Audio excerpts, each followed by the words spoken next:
complaining. We keep complaining to our parents, to our friends, to our siblings. We just complain. Anything that comes to our mind, we complain. We are angry, we are upset. But when you want to make a complaint against certain an organization or some regarding some product or some service, there is a different way to do it. Yes, and you have to stick to that way. So yeah, let's understand the letter of complaint, another type of letter. These letters are written to complain about a defective product or service. You called for some product, right? It came and you realize maybe the sound system is not working properly. There is some defect in it. The screen is blurred. Anything of the sort. It can be anything, any issue. So yes, you want to talk about it.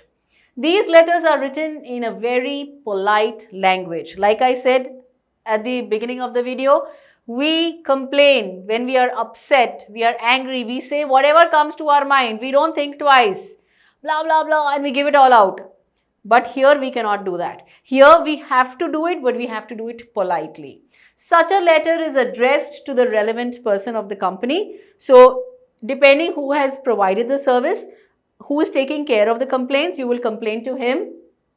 The company, the organization, the dealer, the service provider, who has supplied the defective product or provided the poor service. So, you will complain to the concerned person. The writer will introduce himself or herself and he will give the particulars, the details of the product or the service. Now, what came? Now, how does that person know, who has sent what? So, you need to give him all the details. Where is the problem? You need to give the details of the product or the service. Payment information like bill or the cash memo number. You have to give how much you paid, what is the bill, the receipt. The model number, if it is an electrical appliance, what is the model number? So, if applicable, regarding that. Then the compensation or the corrective action required. Now, what do you want to do with it? You want to replace the product, right? How you want to correct it? How you want the compensation? The nature of the complaint, what type of a complaint? Date and place of purchase of service, of the product or the service. When did you make the purchase? Names of the associated persons from the supplier's side. So, when the person who came and gave it to you or delivered to you, who was it? If that is there, in that case, provide the name as well. Any other details necessary for resolving the complaint. What else apart from that you want to mention so that, they'll listen to your complaint and it is ruled out. You need to give all the details. So then, what are the tips to write a good complaint letter? Now, everything has their own tips and tricks. So, here is this. The format and the grammar can be aced by many. Again, creative writing, format. Stick to the format, get your marks. Otherwise, you lose. So, yes, the format and the grammar can be aced. You can excel, you can become very good at it. You ace in it, you become very good at it. The key point is to ace the language, to become very good in the language and expression of the thought in the letter. You are angry, you are upset with the product, but will you abuse? Will you send abusive language in the letter? No, you cannot. You have to be polite, right? You have to be polite, but yes, you have to really mean what you say. You are angry, you have paid so much money and you have got something defective. So yes, you have to know how to put it into the right words and express it. Here are a few tips to get hold of this area. Use polite yet assertive phrases. Be polite, but at the same time, be bold and be confident. This has happened. Irrespective, I need to get it changed. You are being polite, but at the same time, you're meaning it. Dude, I need to do it, right? So, you're making it sound very bold. Specify the action that you want to be taken in the letter in a respective manner. All this you will see in the illustrations that come after this. So, you have to specify the action that you want. You want replacement of money.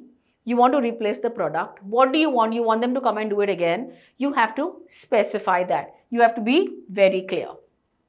Do not forget to write the details of the purchase or the issue that you are complaining about. do not forget to write the details. Like we saw earlier, we have to mention the date of purchase, the person, when, the receipt, the bill, everything. Mention the complaints as directly as possible and in easy to understand manner. Please be very simple here. Don't go round and round the bush. This has happened. This is what needs to be done.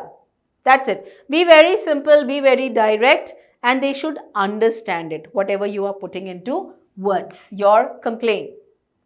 So let's get to know the format so that you score your marks, and of course you stick to the format. And you are Gunjan, a resident of Delhi. You are a subscriber to a weekly magazine named Outlook. Lately, you have not been receiving copies of the magazine on a regular basis. Write a letter to the circulation manager, Outlook, that's the name of the company, the magazine, regarding the non-receipt of copies in 100 to 150 words. Now here, the question says that you are Gunjan, you stay in Delhi. You had subscribed to a weekly magazine with the name Outlook.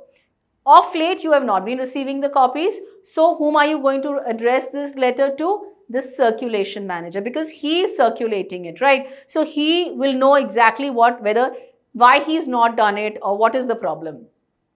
Regarding the non-receipt of copies, we will stick to our word limit 100 to 150 words. Yes? So, let's see what the format has in store. Now, this is your address. The sender's address is written here. Never put your name here. Now, here you will not put your name. We are not putting Gunjan here. We are just putting the address. Then we leave a line. We put the date. Very, very, very, very important. You are going to spell the month. You cannot put 20/3/22. No, you cannot do that. You will lose your marks there. Always spell the month. Yeah. The date appears directly below the address after leaving a line. You leave a line and it comes just below. Then the circulation manager, Outlook magazine, the receiver's name or rank and his or her address. So we know that's the circulation manager, and where is this? This is the Outlook magazine. What is the subject of your letter? You have to put the subject. Non-receipt of copies of Outlook magazine. You have to just put that much. Why, what, when, where, no details. The person who reads your letter understands, oh, this person has not been receiving, I need to check the letter. And then he will look into it. So your subject has to be direct, very precise. Yes? And further, dear sir, now that's your salutation. It is a customary greeting with which the sender opens the letter. That's how you begin your letter. I am a subscriber of Outlook magazine with subscription number 120124. I have not been receiving copies of the magazine on a regular basis since past few weeks. At times, the copies do not arrive on time or are not delivered at all. See, right in the beginning, she put her complaint. This is what is happening to me. I have also called your helpline number, but the issue has not been fixed. You have not looked into the matter. I would appreciate, she's being polite. I would appreciate if you could look into the issue and make sure you are being assertive here, that I get the copies on time. Now see, this is how you juggle with words. This is how you put your thoughts into words. Now that's it. That's your body of the letter, the introduction, the details of the service, the nature of complaint, and the subscription information. Looking forward for your speedy action. I'm looking forward to make sure that you take an action very fast. Yours sincerely, Gunjan. Now here came the name. We did not put it at the beginning, right? The subscription or the complimentary close and the signature, signing off greeting and the name. This is how we conclude our letter of complaint. So you see, this is the entire format. Till here, I hope you have understood the format. In the next video, we shall look into the illustrations.